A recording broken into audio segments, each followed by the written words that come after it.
So let me ask you, that online course you've been thinking about creating, is it still sitting on the back burner? Maybe you've told yourself, I'll definitely start it next month, or I just need to find the right time to get it sorted.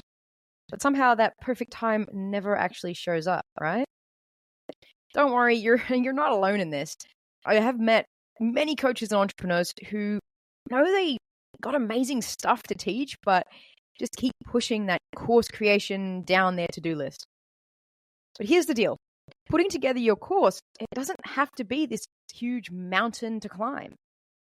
The courses that really do well actually follow a pretty simple formula that you can start using today. But if you keep putting it off, sure, that money is not going into your bank account, but more importantly, there's people out there still struggling with the problems that you could be helping them solve. So let's map out your course together in just 3 simple steps today, so stay tuned. Ready to break free from the solopreneur struggle? This is the Ease and Impact Thriving as a Solopreneur podcast. I'm Frankie J, a surfer, a mum, and an 8-year solopreneur myself. Join me as I peel back the layers to a thriving online business without the guru hype or the burnout. I'm going to show you the proven strategies and tools that I use so you can build a sustainable digital business without sacrificing your well-being. Let's get you thriving as a solopreneur. Welcome to Ease and Impact Thriving as a Solopreneur. I'm excited you're joining me today because we're going to tackle a key challenge that faces digital entrepreneurs and coaches. How to map out your first online course fast, but that it's still effective in getting your students results. But before we do, if you're enjoying these practical strategies that help you maximize that impact without sacrificing your well-being, be sure to follow or subscribe to this podcast wherever you're listening right now so you never miss an episode. I'm committed to bringing you actionable advice that you can implement right away in your solopreneur journey. And so today I'm going to walk you through a proven 3-step framework for mapping out your course. And by the end of your episode, you'll have the structure for your online course done. One that delivers a transformation not only for your students, but makes the course creation process that much easier for you. Now, before we dive into planning the content and the modules, I know you're probably excited. I have all this amazing knowledge that I want to share. You do need to get clear on what you're offering through your course. And this really includes 2 critical elements, your promise and your price. Now, if we start with your promise, this essentially is the foundation for your entire course, your program, membership, coaching package, whatever it is that you want to call it and create. And it's made up of 3 key components. The first is probably something you're well aware of, is to identify the specific problem that you're addressing. So what pain point or challenge is your audience experiencing that the course will solve? Now, the thing is to be specific here. Vague problems lead to vague solutions, which often don't sell, or at least they make it so much harder to sell. So what specific problem are you addressing? And it's going to be one problem. The second is define the solution that you provide, or essentially the outcome for your students. So what transformation will they experience? What will their life or their business look like after completing your program? Write down as much detail as you can here. Then third, clarify who this course is for. So who is that ideal student, that ideal client? What level are they at? What specific characteristics do they have? Now, hopefully you can think of a lot of content under each of these areas, but we want to kind of boil it down into a formula that we can structure your promise into. Now, the purpose of this is not to negate all the other elements that are relevant to your audience. All that information you're writing down is going to be really helpful when you're actually marketing your course. But this is to have a key statement that we can always come back to flesh out your course so that you know you're meeting the promise of your audience, kind of like a North Star.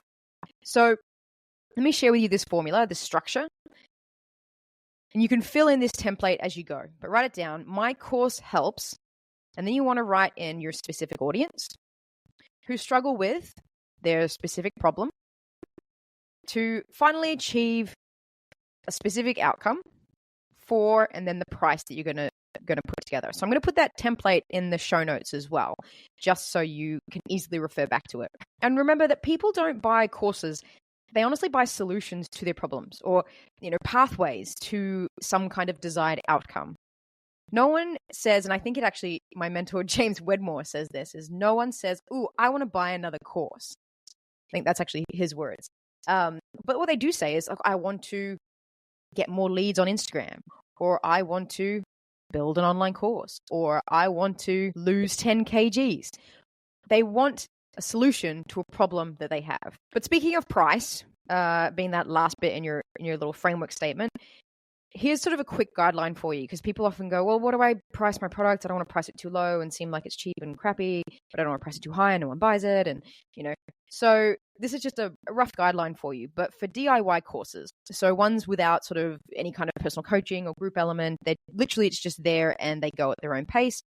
They kind of start around $97. I mean, it could be even smaller, lower ticket offer if it's dealing with a very small problem with only kind of a couple of elements inside the course.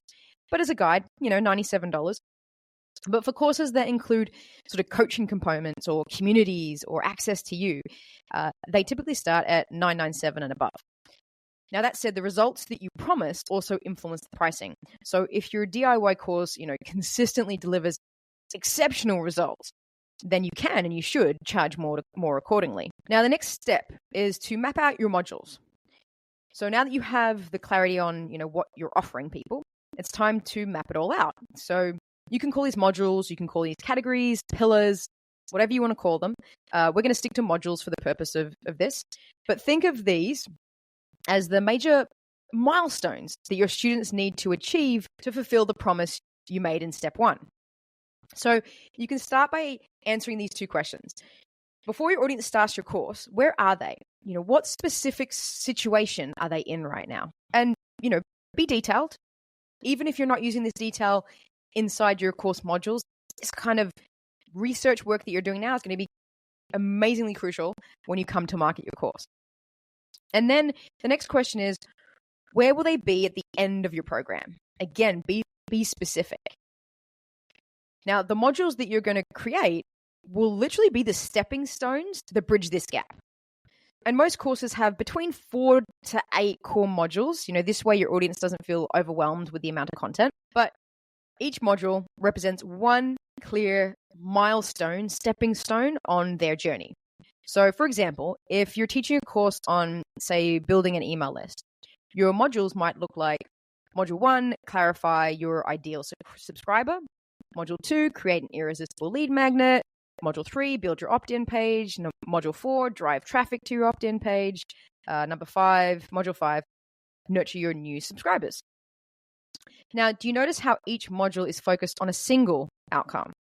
This creates a clear learning path for your students and prevents that overwhelming feeling that causes many online course customers to just kind of abandon ship and put it in the too hard basket.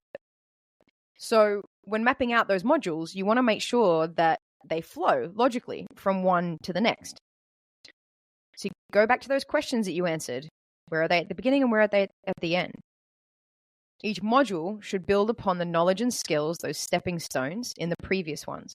This journey that you're creating for them is what actually creates those aha moments for your students and delivers them the transformation, the results that you promised. Step 3, with your modules outlined, defined out, it's time to break them down into lessons. And we want to make these nice and, bite-sized, digestible as much as possible. Now, lessons are simply the specific steps that your students need to take to achieve each module, each milestone. So a good rule of thumb is to include no more than 7 to 8 per module, but you can have as little as 2 to 4. It's whatever you need them to do in order to get the result.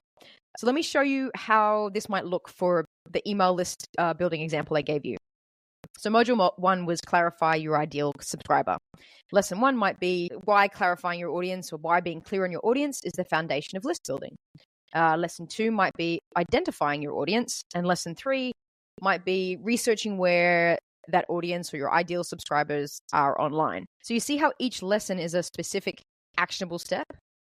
That's exactly what you want. When you're mapping out your lessons, ask yourself, what does my student need to know or do to complete this milestone? And keep each lesson focused on a single concept or action. So if you find yourself trying to pack too much into one lesson and it's getting too long and too much in there, it's probably a good sign that it should be 2 or 3 lessons. Remember, clarity and simplicity lead to completion, and completion leads to transformation. Now that you've got the core of your course really mapped out here, I want to briefly touch on 2 additional elements that are going to enhance that. And those are using bonuses and naming your course. Now, when it comes to bonuses, really they serve 2 important purposes: addressing objections and creating more desire. So think about what might be standing in the way of your audience saying yes to your course. Is it time concern? Is it money? Is it a lack of a certain skill or a resource? Once you've identified these objections, your goal is to create bonuses that directly address them. For example, if this is a time issue, you might offer templates or swipe files that speed up implementation. And as for naming your course, always choose clarity over trying to be clever or trying to be funny. Your course name needs to clearly communicate the goal or result, or what your course is about, or who it's for, right? So, for instance, you could have the 30-day website launch plan for coaches. It tells potential students exactly what they'll get, how long it will take, and who it's designed for. If you'd like to dive deeper into these topics, then feel free to check out my low-cost product, which is the Map Out Your Online Course workshop. It's a replay of some video lessons covering everything we discussed today, plus naming your course, using bonuses effectively, and the essential tools that you need to finish your course. You'll also receive a complete PDF for each training step and giving you lifetime access to this program. It's just $11, and I'll include the link in the show notes below. Now, if you have been busy scribbling while I've been talking to you, you will have your course outlined. And if not, you might want to go back and listen to this again, or feel free just to buy the mini course. But by clarifying your offer, mapping out your modules, breaking those down into simple, digestible lessons, you've created a roadmap that will guide both you and your students. Now, remember, your course doesn't need to be complicated to be effective. In fact, the simpler and more structured it is, the more likely your students will achieve the transformation you promise. Now, if you have any questions about mapping out your own course, I'd love to hear from you. Drop them in the comments and I'll be sure to address them. Thank you so much for tuning into today's episode of Ease and Impact. I appreciate you spending this time with me. I look forward to supporting you on your solopreneur journey. So until next time, keep creating that impact with ease.